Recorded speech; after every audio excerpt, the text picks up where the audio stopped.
بسم اللہ الرحمن الرحیم۔ دوستو، کیا آپ جانتے ہیں کہ اسلامی سال کا آغاز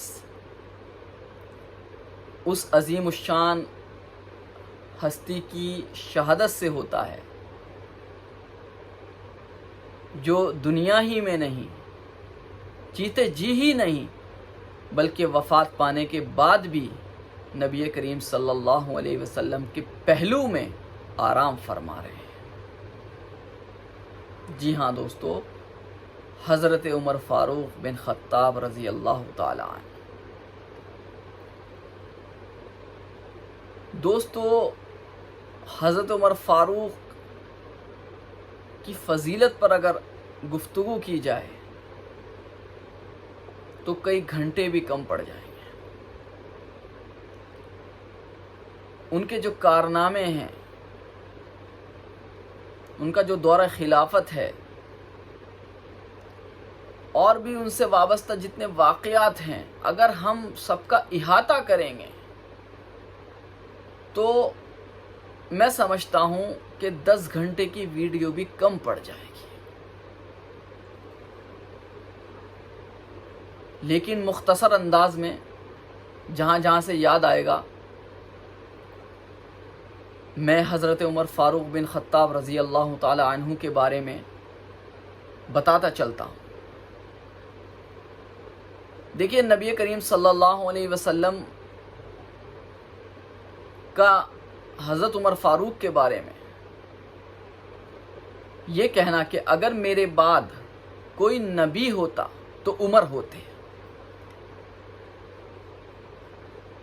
مجھ ناچیز کی رائے یہ ہے کہ حضرت عمر فاروق بن خطاب رضی اللہ تعالی عنہ کی فضیلت کے لیے اللہ کے رسول صلی اللہ علیہ وسلم کا مذکورہ جملہ ہی کافی ہے کہ اگر میرے بعد نبوت کا سلسلہ چلتا تو حضرت عمر فاروق بن خطاب رضی اللہ تعالی عنہ اس سلسلے کی اگلی کڑی ہوتے۔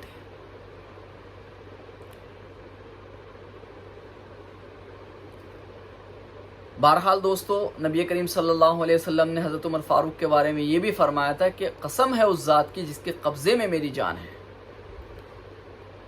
کہ عمر جس گلی سے گزر جاتے ہیں شیطان وہاں سے اپنا راستہ تبدیل کر دیتا ہے۔ ان الشیطان یفر من ظل عمر،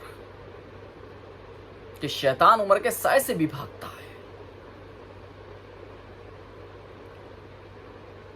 دوستو، واقعات تو بہت ہیں جو حضرت عمر فاروق سے وابستہ ہیں، اور ہر واقعہ اپنے اندر قیمتی نصیحتیں اور بے شمار سبق لیے ہوئے ہیں۔ لیکن دوستو، میں صرف 2 واقعات پر اکتفا کروں گا، ایک ان کی وفات کا واقعہ اور ایک ان کے قبول اسلام کا واقعہ، کیونکہ ویڈیو طویل ہو جائے گی۔ تلوار لٹکائے ہوئے جا رہے ہیں، چہرے پہ سرخی ہے، سرخ ہو رہا ہے چہرہ، غصے کے آثار خوب ظاہر ہیں۔ کوئی صاحب راستے میں مل جاتے ہیں، پوچھتے ہیں عمر خیریت تو ہے؟ یہ اتنا غیظ و غضب کس لیے، اور کہاں جا رہے ہیں آپ؟ انہوں نے کہا کہ اسلام کا چراغ بجھانے جا رہا ہوں، محمد کا قتل کرنے جا رہا ہوں۔ سنا ہے اس نے تبلیغ کر کے، ایک نئے دین کی تبلیغ کر کے ہمارے جو تعلقات تھے، ہمارے جو قبیلے تھے، ان میں تفریق پیدا کر دی ہے۔ میں سوچ رہا ہوں اس چراغ ہی کو بجھا دوں، اس قصے کو ہی تمام کر دوں۔ تو وہ صاحب بولے، عمر جو کرنا ہے کر لیجئے، بالکل کیجئے، لیکن محمد کے قتل سے پہلے آپ اپنے گھر کی خبر لے لیجئے۔ آپ کے بہن اور بہنوئی دونوں اسلام لا چکے ہیں۔ جس اسلام کی وہ تبلیغ کر رہے ہیں محمد، اس اسلام میں تو آپ کے بہن بہنوئی بھی داخل ہو چکے ہیں۔ حضرت عمر فاروق بن خطاب رضی اللہ تعالیٰ عنہ نے اتنا سنا، فوراً اپنا رخ بدل لیا، حضرت محمد صلی اللہ علیہ وسلم سے رخ بدل کر اپنا رخ بہن کے گھر کی طرف کر دیا اور سیدھے بہن کے گھر پہنچ گئے۔ زوردار دروازہ کھٹکھٹایا، دستک دی۔ حضرت خباب رضی اللہ تعالیٰ عنہ قرآن کا درس دے رہے تھے، وہ چھپ گئے خوف سے، سمجھ گئے وہ عمر آ گئے، اور کچھ جو ان کا کیفیت ہے، حالت ہے حضرت عمر کی، کچھ صحیح نہیں لگ رہی ہے، مزاج ان کا درست نہیں لگ رہا ہے، معاملہ گڑبڑ ہے، اس لیے خوف کے مارے حضرت خباب رضی اللہ تعالیٰ عنہ چھپ گئے۔ حضرت عمر فاروق گھر میں داخل ہوئے، کہنے لگے کیا کر رہے تھے تم، کیا پڑھ رہے تھے؟ تو پہلے تو انہوں نے یہ کہا نہیں، ہم آپس میں باتیں کر رہے تھے۔ پھر انہوں نے کہا نہیں مجھے دکھاؤ کیا پڑھ رہے تھے، میں نے سنا ہے کہ تم نئے دین میں شامل ہو چکے ہو، تم نے ہمارا دین چھوڑ دیا ہے۔ تو بہنوئی نے کہا بالکل آپ نے صحیح سنا ہے، ہم نے اسلام قبول کر لیا، اور جس دین پر تم چل رہے ہو اے عمر وہ گمراہی کا راستہ ہے، تم بھی اسلام لے آؤ۔ اتنا سننا تھا عمر رضی اللہ تعالیٰ عنہ کا،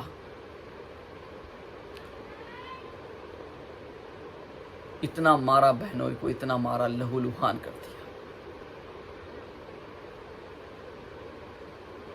بہن بچانے آئی، بہن کو بھی اتنی زور سے چانٹا رسید کیا کہ ان کے رخسار مبارک سے خون نکلنے لگا۔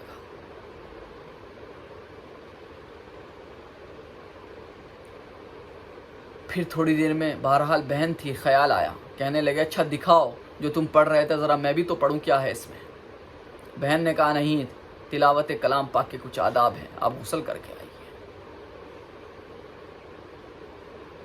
حضرت عمر فاروق بن خطاب رضی اللہ تعالیٰ عنہ اپنے جسم کو دھونے لگے، غسل کرنے لگے، ادھر اللہ ان کا دل دھونے لگا۔ بہرحال دوستو، حضرت عمر فاروق بن خطاب رضی اللہ تعالیٰ عنہ کے سامنے جب وہ کلام رکھا گیا تو سورہ طٰہٰ کی آیتیں تھیں، تلاوت کرتے گئے، اور تلاوت حضرت عمر فاروق کے دل پر اثر انداز ہوتی چلی گئی۔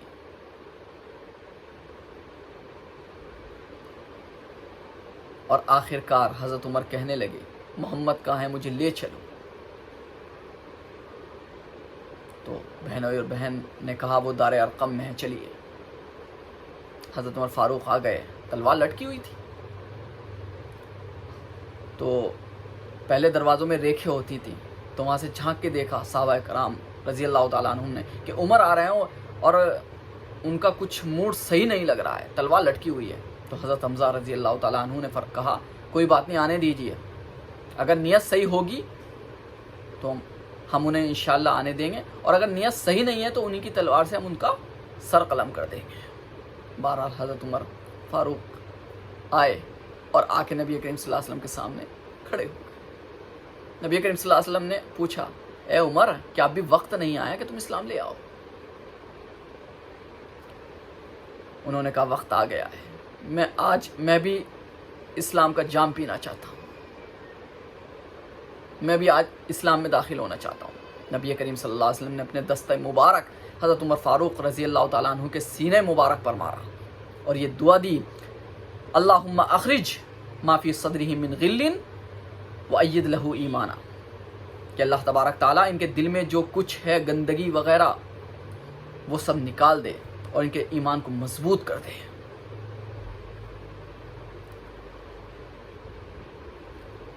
دوستو، حضرت عمر فاروق رضی اللہ تعالیٰ عنہ نے تھوڑی دیر بعد نبی کریم صلی اللہ علیہ وسلم سے فرمایا اے اللہ کے رسول کیا ہم حق پر نہیں ہیں؟ تو اللہ کے رسول صلی اللہ علیہ وسلم نے فرمایا بالکل حق پر ہیں۔ تو حضرت عمر رضی اللہ تعالیٰ عنہ نے کہا تو ہم عبادت چھپ کر کیوں کریں؟ بہرحال تفصیل سے قطع نظر، حضرت عمر فاروق رضی اللہ تعالیٰ عنہ کے اسلام لانے کے بعد مسلمان پہلی بار ایسا موقع آیا کہ کھلم کھلا عبادت کرنے لگے، اور تاریخ گواہ ہے اسلام کو سب سے زیادہ تقویت اگر کسی شخصیت سے، کسی صحابی سے پہنچی ہے وہ حضرت عمر رضی اللہ تعالیٰ عنہ ہے۔ حضرت عمر رضی اللہ تعالیٰ عنہ کے اسلام لانے سے پہلے تک مسلمان چھپ کر عبادت کرتے تھے، کھلی طور پر عبادت کرنا کی ان کو اجازت نہیں تھی۔ اسی موقع پر نبی کریم صلی اللہ علیہ وسلم نے حضرت عمر فاروق رضی اللہ تعالیٰ عنہ کے بارے میں یہ بھی کہا تھا کہ ان اللہ جعل الحق علی لسان عمر وقلبہ وهو الفاروق فرق اللہ بہ بین الحق والباطل، کہ اللہ تبارک تعالیٰ نے حضرت عمر فاروق کے دل پر اور زبان پر حق جاری کر دیا ہے، اور وہ اللہ تبارک تعالیٰ حضرت عمر فاروق کے ذریعے حق اور باطل کے درمیان فرق کرتا ہے، فیصلہ کرتا ہے۔ تاریخ گواہ ہے حضرت عمر فاروق کے بعد انصاف کا جو دورہ ہوا، تاریخ گواہ ہے اس کی۔ حضرت عمر فاروق رضی اللہ تعالیٰ عنہ امیر المؤمنین بنے تو بہت روئے، کہنے لگے آپ رو کیوں نہیں، یہ تو خوشی کا مقام ہے، اتنا بڑا عہدہ آپ کو مل گیا ہے۔ کہنے لگے نہیں، اگر دور دراز علاقے میں کسی جانور کے پاؤں میں کوئی کانٹا بھی چبھ گیا تو اس کا سوال عمر سے ہوگا، یہ تھا انصاف۔ تو حضرت عمر فاروق کے دور میں، دور خلافت میں، انسان ہی نہیں جانور بھی محفوظ ہو گئے تھے۔ دوستو، تفصیل سے قطع نظر، کیونکہ ہمیں آخر میں ایک نظم بھی حضرت عمر فاروق کا جو قصہ ہم نے بیان کیا ہے قبول اسلام کا، اس کو ہم نے منظوم بھی کیا ہے، شعری زبان میں اس کو پیش کرنے کی کوشش کی ہے۔ انشاءاللہ وہ نظم بھی ہم اس ویڈیو کے آخر میں آپ کی خدمت میں پیش کریں گے، لیکن اس سے پہلے ہم شہادت کا واقعہ بھی آپ کو بتا دیں۔ حضرت عمر فاروق رضی اللہ تعالیٰ عنہ فجر کی نماز حسب معمول پڑھا رہے تھے کہ ایک مجوسی غلام ابو لؤلؤ فیروز نامی، اس نے خنجر، زہریلا خنجر حضرت عمر فاروق کے دوران نماز مار دیا، 3 وار کیے۔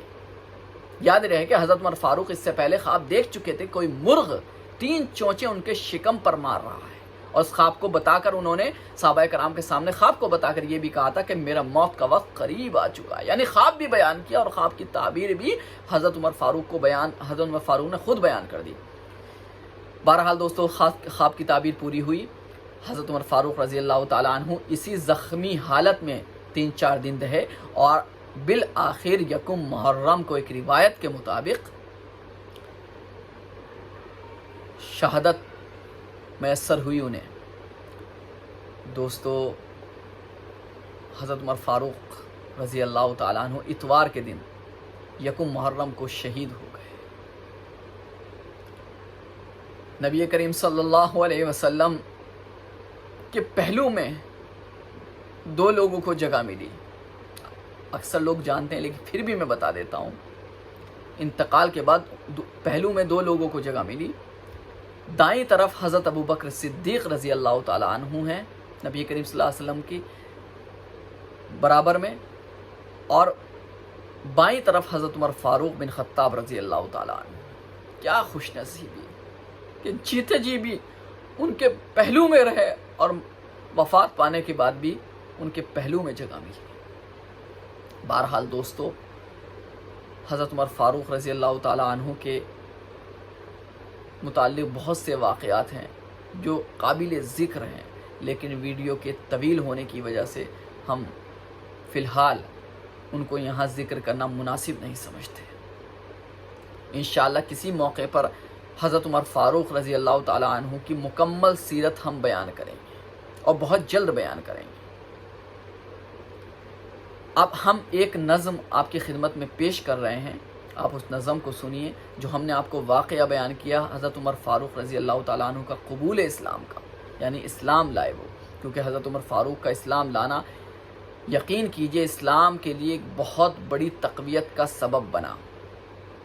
نبی کریم صلی اللہ علیہ وسلم نے دعا کی تھی اللہ تبارک تعالیٰ سے کہ مجھے عمرو بن ہشام اور عمر بن خطاب رضی اللہ تعالیٰ عنہ میں سے کسی کو مجھے دے دے، یعنی مراد یہ، یعنی اسلام کو تقویت پہنچا دے، اسلام کی عزت کا ذریعہ بنا دے ان دونوں میں سے کسی کو۔ اللہم اعز الاسلام بعہد الرجلین اما ابن الہشام او عمر ابن الخطاب۔ تو دوستو، اللہ کے رسول صلی اللہ علیہ وسلم نے اللہ سے دعا مانگی تھی کہ جس کو بھی تو پسند کرے دونوں میں سے اس کو اسلام کی عزت کا ذریعہ بنا دے۔ اللہ تبارک تعالیٰ نے نبی کریم صلی اللہ علیہ وسلم کی دعا سنی۔ یہاں یہ بات ہم ذکر کر کے نظم پیش کرتے ہیں کہ جتنے شاہ عطا اللہ بخاری رحمۃ اللہ علیہ کا آپ نے نام سنا ہوگا، انہوں نے کہا تھا کہ جتنے صحابہ ہیں وہ سب نبی کریم صلی اللہ علیہ وسلم کی مرید تھے، لیکن حضرت عمر فاروق رضی اللہ تعالیٰ عنہ واحد صحابی ہیں جو نبی کریم صلی اللہ علیہ وسلم کے مرید بھی تھے اور مراد بھی تھے۔ مرید تو تھے ہی، وہ نبی کریم صلی اللہ علیہ وسلم کو چاہتے تھے، لیکن مراد بھی تھے، یعنی نبی کریم صلی اللہ علیہ وسلم نے ان کو چاہا، اللہ سے ان کو مانگا۔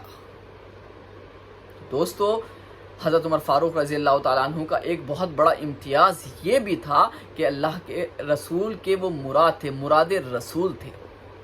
ان کو اللہ کے رسول صلی اللہ علیہ وسلم نے بذات خود خاص دعا میں اللہ سے مانگا تھا۔ بہرحال دوستو، نظم پیش کر دیتے ہیں، بات طویل ہو گئی ہے، انشاءاللہ پھر کسی موقع پر حضرت عمر فاروق رضی اللہ تعالیٰ عنہ کی ہم مکمل سیرت بیان کریں گے۔ خدا حافظ، السلام علیکم ورحمۃ اللہ۔ گھر سے چلے تھے ہو کے جو گمراہ مل گیا، راہی عمر کو ایک سرے راہ مل گیا، چہرے کو سرخ ہاتھ میں تلوار دیکھ کر،